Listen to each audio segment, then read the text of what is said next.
Hey everyone, this is Sandip back with another video. And in today's video, we are going to continue to build our portfolio website. So let's directly jump into the coding.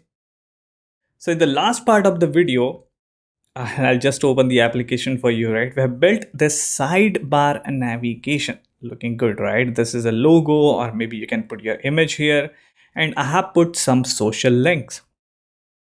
In this part of the video, first of all, if you haven't watched that video, this is basically part 3 of this video. So if you haven't watched the part 1 and part 2 of this series, I highly recommend you go back, or you go there, go into the playlist. The link is in the description. Go into that playlist, watch those videos, and then come back and continue watching this video. So in this part of the video, we are going to make the main navigation. Yes, the main navigation that will come on top of this.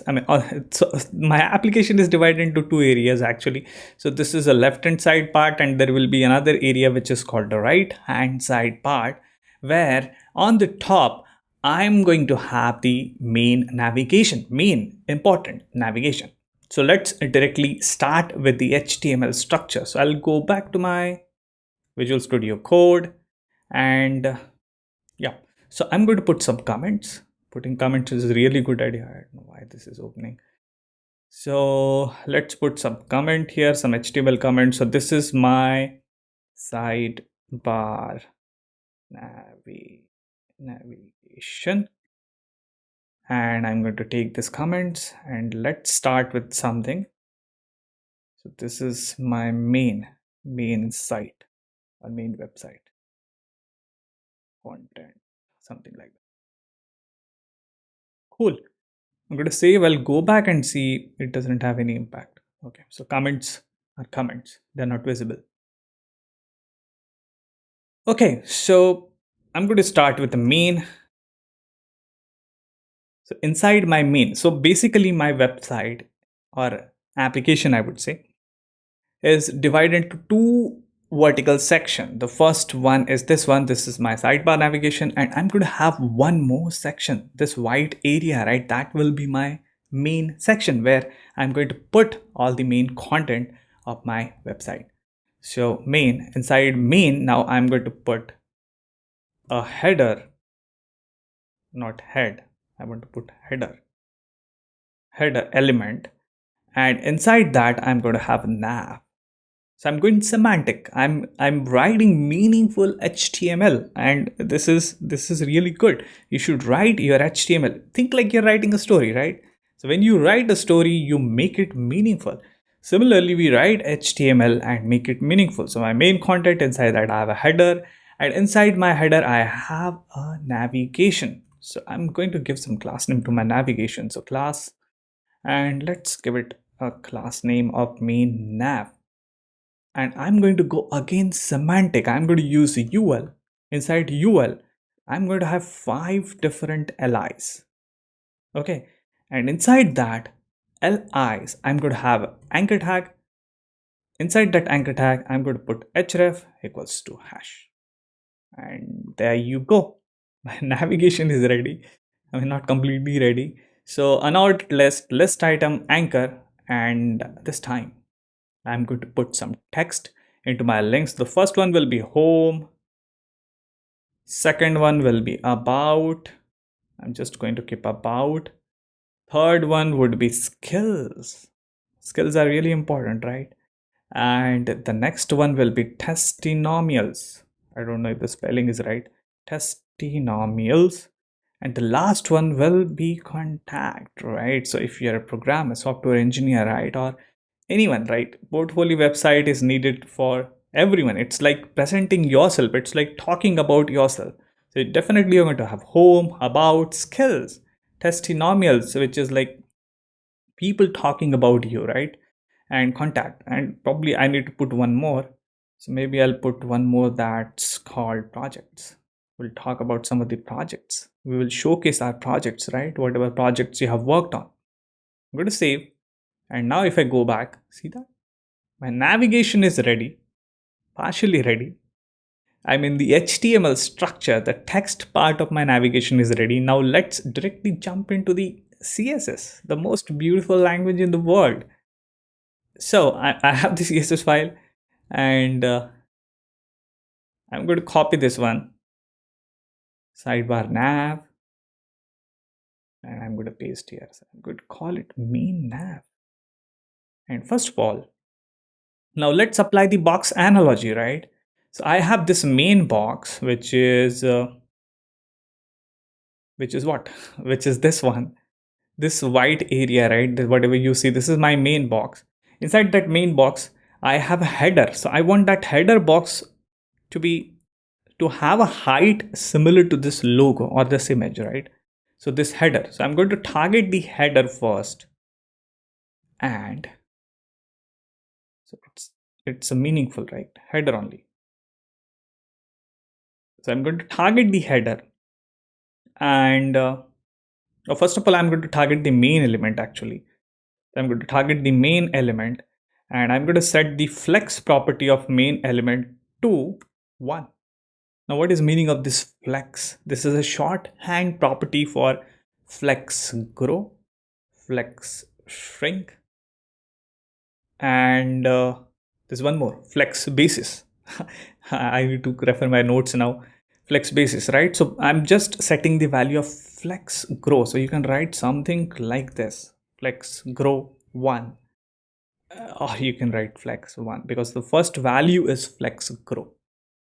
Save. And I have already given my body element display flex. If you come back here, right, display flex to the body elements, what will happen now? I have two different boxes. Okay, so the first box is this one, this aside.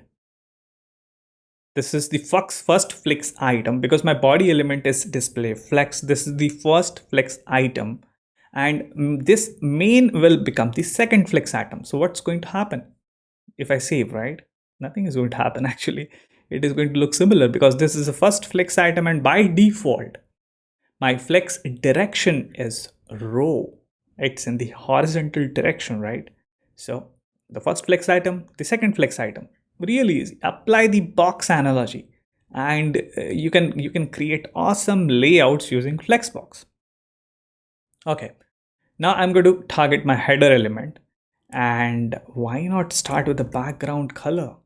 Or maybe I'll start with the height first because I need to give it a height similar to the height of my this image or logo, right? So I'm going to go back to my previous code, right? So I need to go to obviously why I have written comment sidebar nav, and inside my sidebar nav, I think the name of that is what? Where it is? Okay, so I've given the width actually. I'm going to use that same thing here, and width I'm going to apply to height.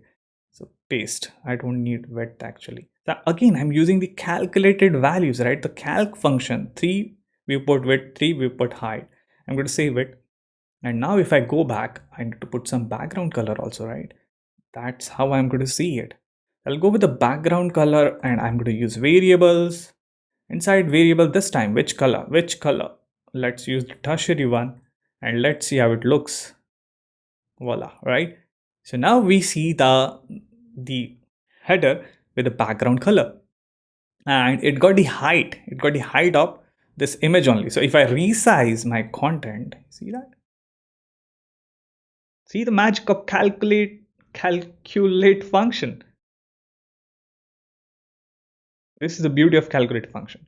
So our site is already responsive. Now, so I think my header element is ready, I would say. I mean, at least partially ready. And not, I keep always using that it's ready, but it's partially ready. Now let's move on to the navigation. Now this is one of the box. Inside that I have a header box, which is this box. Inside that, this is another box, which is my navigation, right? Main navigation. And inside I have that UL and LI, right? So I'm going to target the main navigation now, or I'll target the UL element now. So let's go ahead and so I'm going to give my UL a class name. So that will be a good idea, I would say. Class of site links. So I'm going to call them site links. These are my site links. So I'm going to target site links inside my main nav. So let's go back to CSS dot main nav. Inside that I have site links, and I'm going to say display flex again. What will happen? See that? So display flex has made these list items li1, li2 flex items. And by default, the flex direction I keep repeating because this is a practice video, right? And if you code along with me, you will learn flexbox. You will master flexbox in this video itself. So I mean in this series. So site links has become a display flex now. So li become the flex items, and by default the flex direction is row. That's why they are coming like this, and I want them to be row only. Now I'm going to go here and I'll show you something. Okay, so I have this aside, right? Inside that I have this main, inside that I have this header box, and inside that header I have this navigation, right? See that? Navigation. So I want to push this navigation is a main navigation, right? That's a element, right?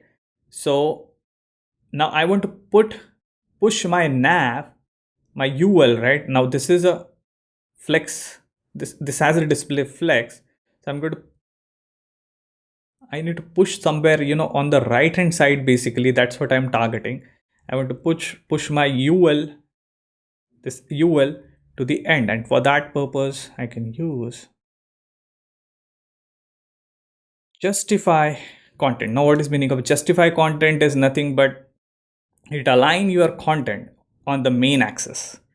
So in case of display flex and flex direction row, your justify content main axis is a horizontal axis. So I'm going to push my navigation on the right hand side. So I would say flex end. So that will do the magic for me. You see that?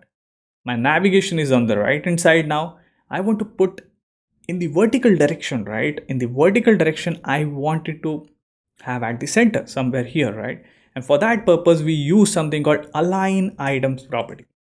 So there's one more, justify content, justify your content on the main axis. Main axis depends on the flex direction. If it is row, it will be horizontal, right? So in our case, it's row. So justify content, main axis is horizontal. Align items aligns items on the cross axis, and the cross axis is opposite of main axis. In this case, main axis is a horizontal axis and cross axis will be the vertical one. I hope I'm not confusing you, but this is how you need to keep repeating. That's why you can remember all of these flex box properties. So align items, vertical axis, and I'm going to put my navigation in the center. Okay, so I'll go back and I don't see it at the center because this is my header. Inside my header I have nav, and inside that I have this UL, right? I'm trying to align this UL to its container's center, right? But that's not happening because my container's height is not the header height, right? So that's why it is not happening. So I'm going to target my main nav and I'm going to give it a height of 100%. Now if I go back and refresh, it's still not coming. So my nav has a height of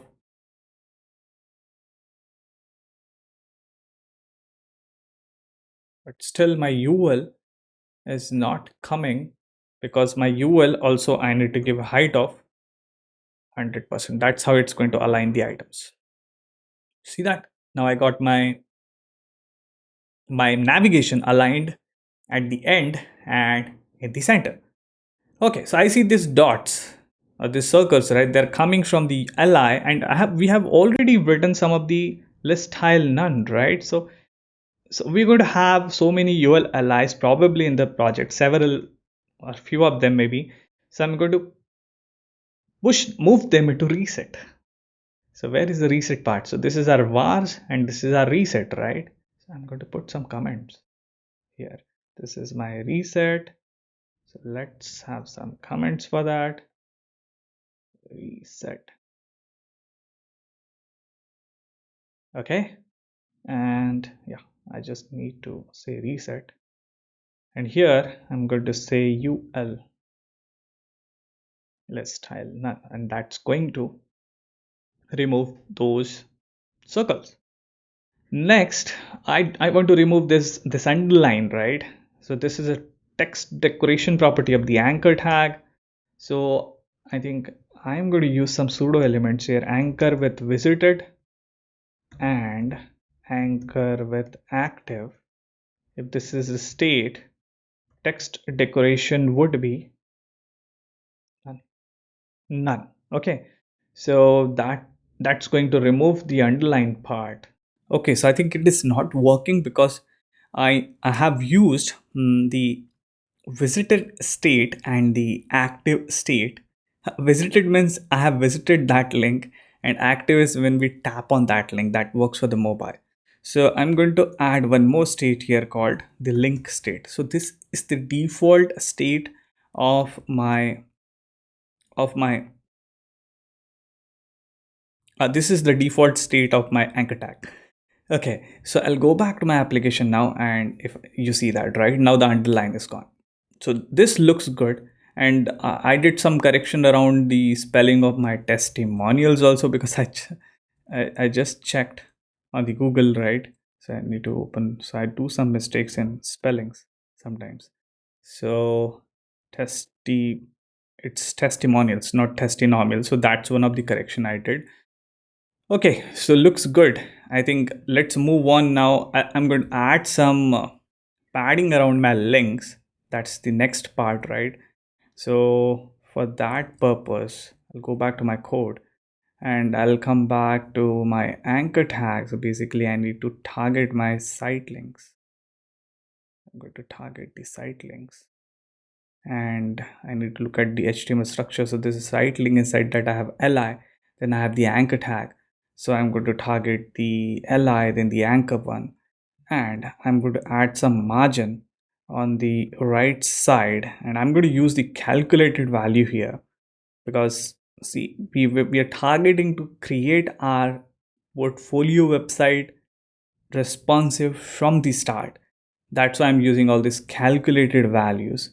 So let's go with 1 rem plus 1 viewport width. So this is the calculated value which I'm using for margin, right? And this looks good. Now I think the font size also we should increase. So I'm going to target the anchors, and let's increase the font size also. So again, I'm going to go with calculated values here. Probably I'll try 1 rem and plus 1 viewport width. I'm going to save and I go back. Cool, right? The links are looking good, but I want to change the color of the links. So to change the color of the links, I'm going to use the primary color, and a beautiful thing, right? The variables which we have created, I'm going to use those variables only. So later on, if I want to change the color, I just need to change the values of those variables and we'll see the changes. So I'm going to save. See that? It's looking good. Okay, so next part, I think when I hover on any of the link, right, I I want to show you, like not show you, I want to actually have some kind of effect, right? I mean, let's add some more flavors or some more jazzy look in our website, right? So when I hover, I'm going to have some kind of animation. Maybe, you can show the background behind this text, or maybe you can try for some underline or something like that. So, and we are going to create that part using something called pseudo elements. So if you look at our reset, right, I did some reset for the pseudo elements. So this before and this after is actually a pseudo element. So first of all, I need to tell you the concept of pseudo element. I like to explain that, and then we will use those pseudo elements, and we'll do something good, something creative using pseudo elements.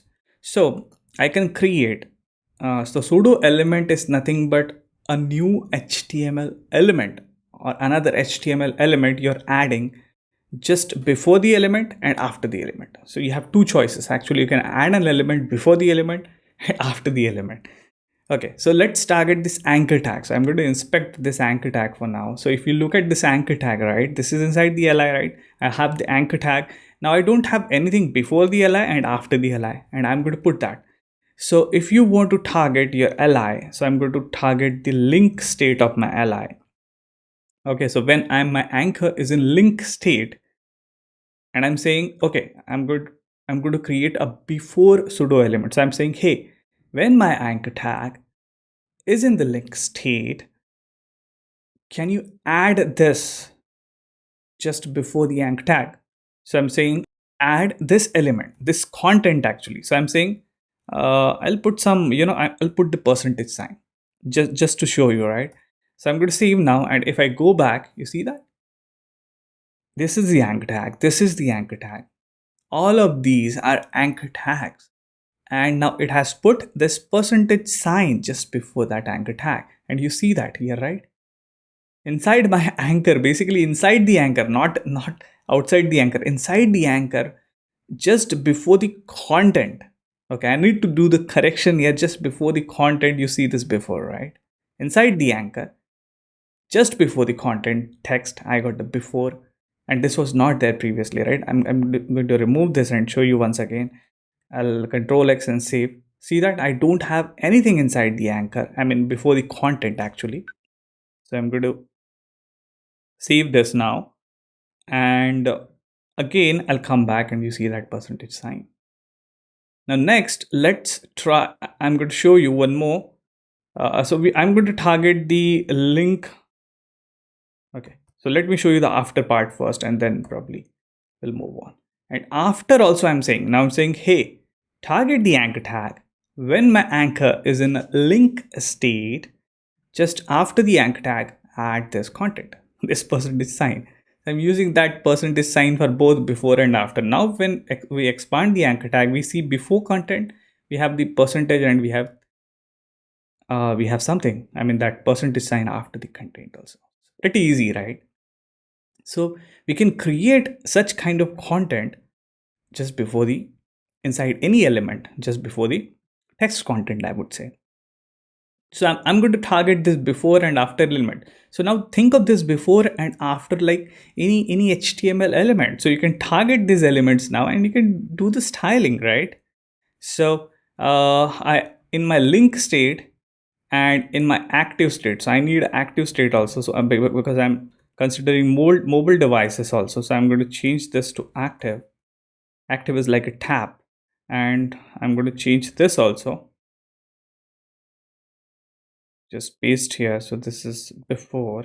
No, sorry, I don't need to change this actually. After, right? I just need to change this one to active. I need to put some content, but I'm going to put the empty content because I don't want to show any text. I want to do something different here. So first of all, I'm going to target, and I'm going to say width of 100%. So I'm targeting this these before and after element, and I'm setting the width. I'm going to set some height also, and I'll show you what I'm trying to create.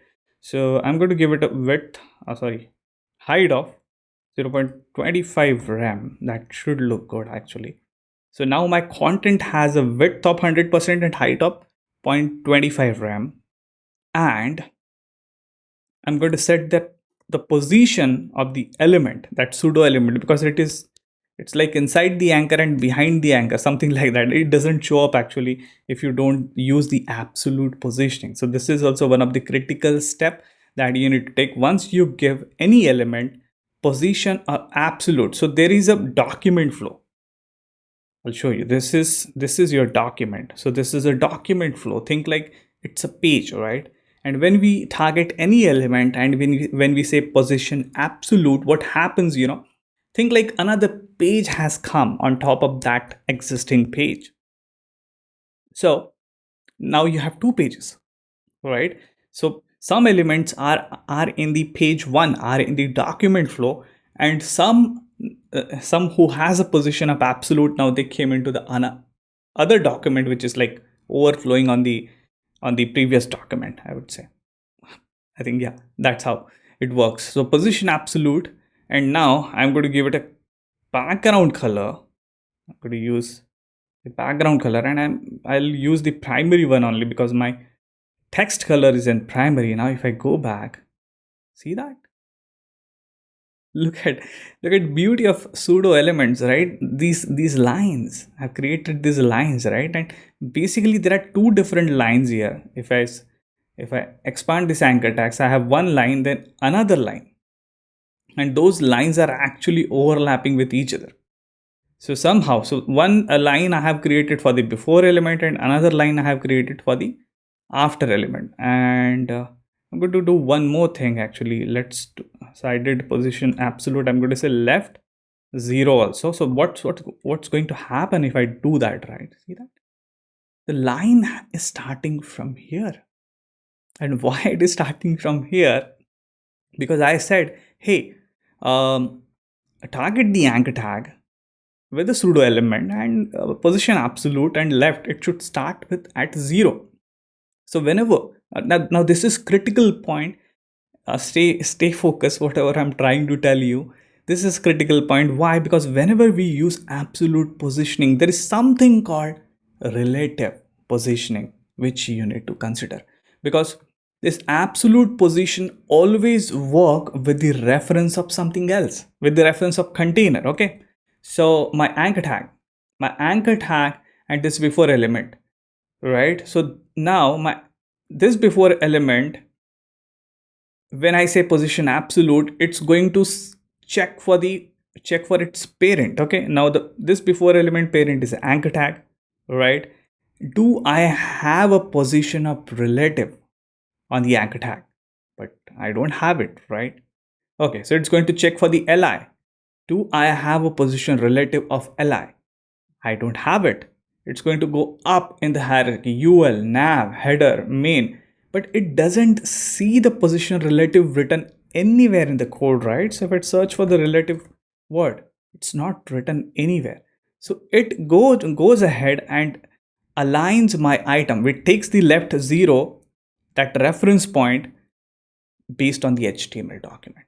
So now if I go here, right? So I want my left to start inside the anchor tag. That 0 point should start inside the anchor tag, because my pseudo elements are inside the anchor tag.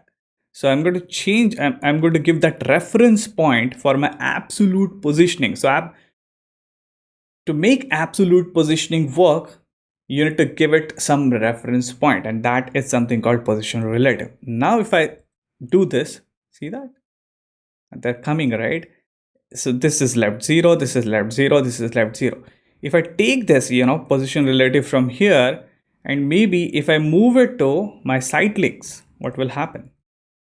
See, that's starting from here. Previously they were starting from here, but my site link, that this element starts from here.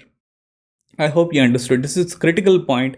Whenever you use a position absolute, you need to understand the concept of position relative. Good. So now I have two lines here, I can tell you. So if I expand my anchor tag, I have the before element, I have the after element, both are there and both are overlapping with each other, because I didn't change the position of them, right? So I'm going to take the target, this one. Okay, and so I'll take the before one first,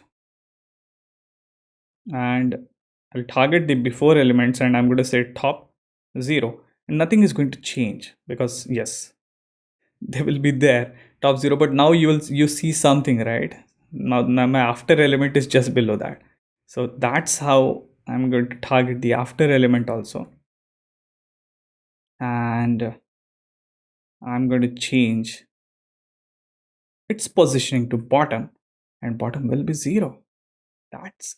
And you're going to see something different now. See that? I've added two borders, one on top and second one on the bottom.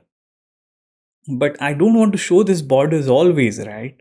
That I mean it's looking good. I wouldn't say it's not looking good, but I want these borders to come up when I hover over on this text. And and I'm going to tell you how to do that. So for that, I'm going to hide this borders first of all. First of all, I don't need this borders. Whenever I'm going to hover on it, then this border should come, and each HTML element has a hover state also, right? So initially I'm going to hide it.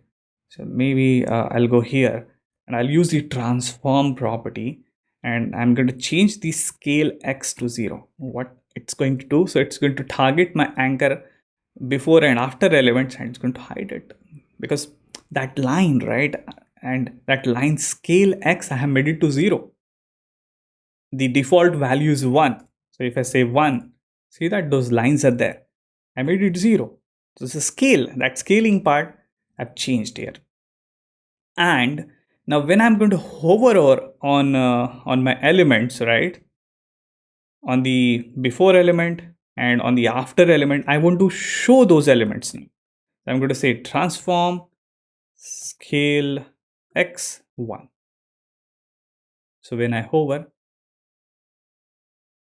okay, sorry, I need to use the hover state actually, not the link one. Hover and active. I'm going to keep hover and active, that tap one, right? See that? It's coming, right? And all the anchor tags. Same thing I'm going to do for my after elements also. So let's copy and paste this also here. But I need to change the hover.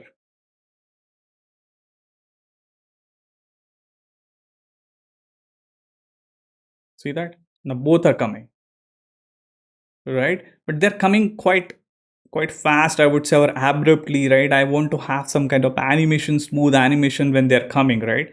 So I'm going to use the transition property, transition, and I'm going to transition my transform property. I just want my transition to be applied to transform. I'll use 1 second value, and let's use some cubic Bezier values also. Maybe I'll go with this one, and let's see how it looks now. See that? Looking beautiful, right? It's coming quite smoother manner, subtle way, right? Cool. But now let's play around with this animation. You can play around with these animations also. So maybe I'll give you the idea. I'm going to keep it like this only. I like this animation this way. So I'm going to show you. You can play around with the animation. So I'm going to say target the before element first, and before element I'm going to say transform origin. So I want to show you first what is meaning of transform origin. So that animation, I mean that line is getting drawn from the center, right? I can change that position of drawing. Where should the drawing start? So there is a property called transform origin, and I'm going to use left for the before value, for the before pseudo element. So if I hover, see that before pseudo element, that line, the top line is starting from the left. It's getting drawn from the left, but the bottom one is getting drawn from the center. So if I want that to be drawn from the right hand side, I just need to copy this one from here, and I'll paste it here. And I'm going to copy this property from here to here, and this one I'm going to change to right. Now if I save, see that? Beautiful, right? This is the beauty of pseudo elements. I really like it. So if you like this animation, you can keep this one, but I'll go with the center one only. So I'm going to comment this code. I'll keep it for you for the reference, and I'll go with the center one. Cool. So I think our main navigation is ready now, and even it is responsive, right? I use all those calculated values. Now that you will see those in actions, right? See, you see that font size is decreasing, right? Even my home, that height is also calculated value. That's the height is also decreasing. These icons, everything, right? But somewhere, I mean, when I'm shrinking my screen, I mean, I'm going into smaller devices. Somewhere, this font is not visible, right? Because it's getting smaller and smaller. And at this size, maybe around 600, I want to change my navigation completely, so that my website, my portfolio's website should be responsive. It should react to the different devices, right? Different device sizes. And responsive is a really important thing in today's world. So when I resize, right, I want to change this navigation completely so that, it should be visible in the right way. A user should be able to tap on those links and they should be able to navigate the website. So we are going to make this home main navigation of our portfolio website responsive in the next part of the video. So I'm going to stop here. I think that's it from this video's perspective. I'll see you in the next video. Until then, you take care and goodbye.